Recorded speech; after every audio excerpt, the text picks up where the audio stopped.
Fala galera, vou fazer um vídeo rápido aqui falando um pouquinho sobre os elementos da petição inicial. Primeiro, deixar claro que o correto é elementos e não requisitos, por duas razões, né? Há uma diferença técnica entre esses dois termos. A palavra requisito, ela dá a ideia de algo obrigatório, e tem pelo menos um dos tópicos da inicial que não é obrigatório. Em regra, é dispensável, é facultativo. O segundo motivo é porque requisito dá a ideia de algo que você tem que atender antes de praticar o ato. E na realidade a gente está falando de coisas que vão vir no corpo da inicial. Então não são requisitos, também por isso. São elementos. Seja porque não são todos obrigatórios, seja porque eles aparecem na própria inicial e não antes dela. Bom, e quais seriam esses elementos?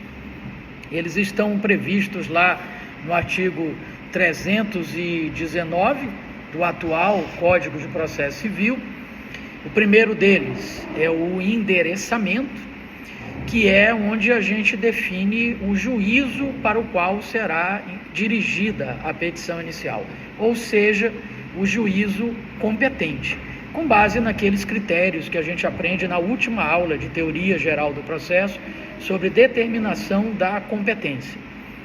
O segundo elemento é a qualificação das partes, que é onde você determina os dados que identificam o autor e o réu, com base também em uma das aulas de Teoria Geral do Processo, aquela em que a gente fala sobre as condições da ação, que se dividem em genéricas, aquelas que são exigidas de todas as ações, e específicas, aquelas que são exigidas só de algumas ações. E as condições genéricas, que são duas, o interesse de agir e a legitimidade, é justamente aí que está a determinação de quem será o autor, legitimidade ativa, e de quem será o réu, legitimidade passiva. Terceiro elemento, a motivação, onde você vai apresentar a história, os fatos, o que está acontecendo, né?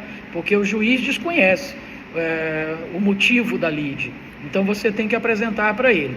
Não quaisquer fatos, somente os fatos constitutivos do direito do autor, aqueles fatos que fazem nascer, que fazem surgir o direito do autor. Quarto elemento, a fundamentação jurídica, que também é fruto de uma aula lá da Teoria Geral do Processo, quando a gente fala sobre as fontes do direito, onde a gente aprende que para resolver qualquer problema no direito, fazer uma inicial, fazer uma sentença, fazer um contrato, um parecer, qualquer assunto jurídico, a gente precisa buscar respostas nas fontes do direito. Agora, esse é justamente o elemento que é facultativo, por força da teoria da substanciação, que foi criada ainda no direito romano. Os romanos diziam, dar-me factum, dar-te-ei juiz. Você tem que dar para o juiz os fatos, a história, que ele não conhece. O direito ele sabe, ele conhece e vai aplicar. Então a fundamentação jurídica, em regra, ela é desnecessária, é facultativa. Ela só é exigida em dois casos. Quando a lei exigir, por exemplo, na ação rescisória, ela exige fundamentação legal, ou seja, a lei na qual, o artigo do Código de Processo Civil, o inciso no qual você está se baseando para entrar com a ação. Então aí é uma exigência legal. E a outra exceção é quando se tratar de uma ação nova, uma ação criada por você, inventada por você, uma ação de uma lei que acabou de sair e que talvez o juiz desconheça. Então é bom fundamentar nesses casos para mostrar para ele que aquilo é possível. Bom, o primeiro, segundo, terceiro, quarto, quinto tópico é a postulação. Na postulação é onde você vai dizer para o juiz o que você quer com aquele processo. E a postulação, ela se divide em duas categorias: os pedidos, que dizem respeito ao mérito, e os requerimentos, que dizem respeito ao procedimento. Por exemplo, na inicial de uma ação de cobrança, o pedido será que a dívida seja paga. Tem a ver com o mérito, com a lide. Já um dos requerimentos que eu vou fazer é da citação do réu, é de uma eventual designação de audiência de mediação ou de conciliação, se eu estiver a fim de fazer acordo. Então, na postulação. O sexto e penúltimo elemento é o valor da causa. O valor da causa que se usa somente no processo civil, claro que eu estou falando de redação de petição inicial no processo civil, que é a disciplina que eu leciono. No processo civil há o valor da causa porque há o pagamento das custas. E uma das muitas finalidades do valor da causa é justamente servir de base de cálculo para o pagamento, para o cálculo, né, para a cobrança das custas iniciais, para a distribuição da ação. Tem um monte de regras, tem um monte de exceções, mas a principal regra é: o valor da causa é igual ao valor do pedido material.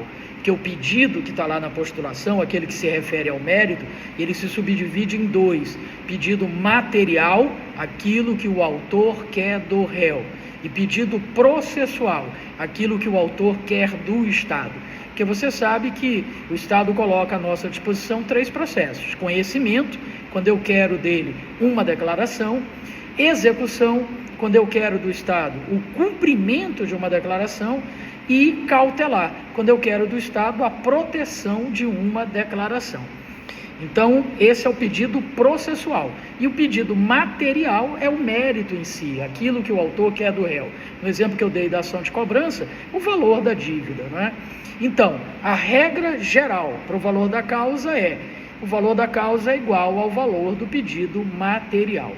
Essa regra tem várias exceções, tem algumas regrinhas específicas. Por exemplo, na ação de despejo, o valor da causa é o valor correspondente a 12 aluguéis. Isso está lá na lei de locações. Então você tem que conhecer todas essas regras e as exceções. Mas uma exceção que é importante a gente conhecer é que mesmo no processo civil tem ações cujo valor da causa não pode ser quantificado. Exemplo, uma ação de guarda de filhos. Quanto é que vale a guarda de um filho? Isso não tem conteúdo econômico. Então você não teria como colocar o valor da causa igual ao valor do pedido material. O que fazer nesse caso? Arbitrar o valor. O autor coloca o valor que quiser. E a recomendação, claro, é que coloque o menor valor. Já que pode ser qualquer um, coloca o mais baixo, porque assim você vai pagar menos custas. E o sétimo e último elemento é o encerramento, que é necessário em qualquer ato jurídico, né?